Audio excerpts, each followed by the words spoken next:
ধান্যকুড়িয়া উৎসবের অষ্টম দিনে জাঁকজমকপূর্ণভাবে মানুষের সমাগম দেখা যাচ্ছে এবং প্রতিনিয়ত অভিনয় জগতের শিল্পী, অভিনেতা, অভিনেত্রী, গায়ক, গায়িকারা সাধারণ মানুষকে আনন্দ দেওয়ার জন্য বিভিন্ন রকমের সামাজিক অনুষ্ঠানের মাধ্যমে ধান্যকুড়িয়াবাসীদের আনন্দমুখর করে তুলেছে।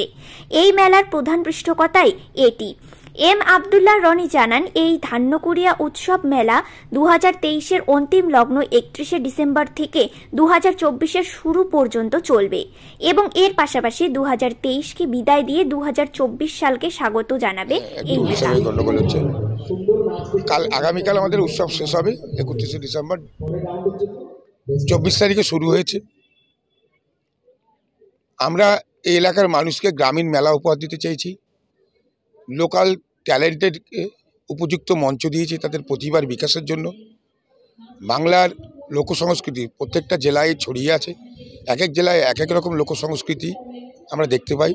অনুষ্ঠান এক এক জেলায় এক এক রকম লোকসংস্কৃতির অনুষ্ঠান হয়, সেগুলো আমরা প্রমোট করি। এবং তারপরে জাদু, বিচিত্রা অনুষ্ঠান, ব্যান্ডের গান সবই এখানে থাকে। একটা জমজমাটি অনুষ্ঠান আমরা লোকাল প্রতিভা থেকে শুরু করে মানে গায়ক, গায়িকা, নায়ক, নায়িকা, সিনেমা জগতের, টিভি সিরিয়ালের সবই এখানে আনি মানুষকে আনন্দ দেওয়ার জন্য।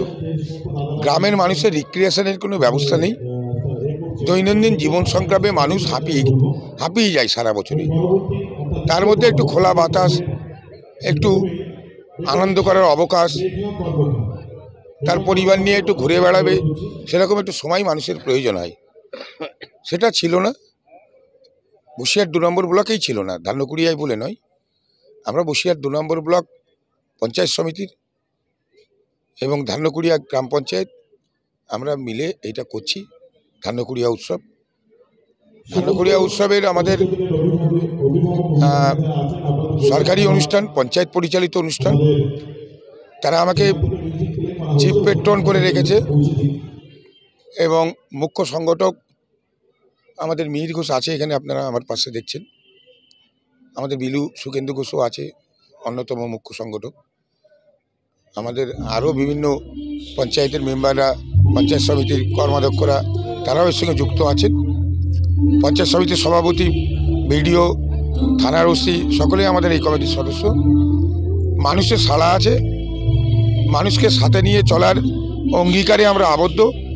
কারণ আমাদের নেত্রী মমতা বন্দ্যোপাধ্যায় রাজ্যের মুখ্যমন্ত্রী, তিনি যে দিশা দেখাচ্ছেন মুখ্যমন্ত্রী হিসেবে, সেই দিশার ধরে আমরা চলছি। তারই একটা অঙ্গ হচ্ছে এই ধান্যকুড়িয়া উৎসব। আমরা সকলের শুভেচ্ছা চাই, সকলের শুভকামনা থাকলে এই উৎসব আগামী দিনে উত্তর বৃদ্ধি পাবে।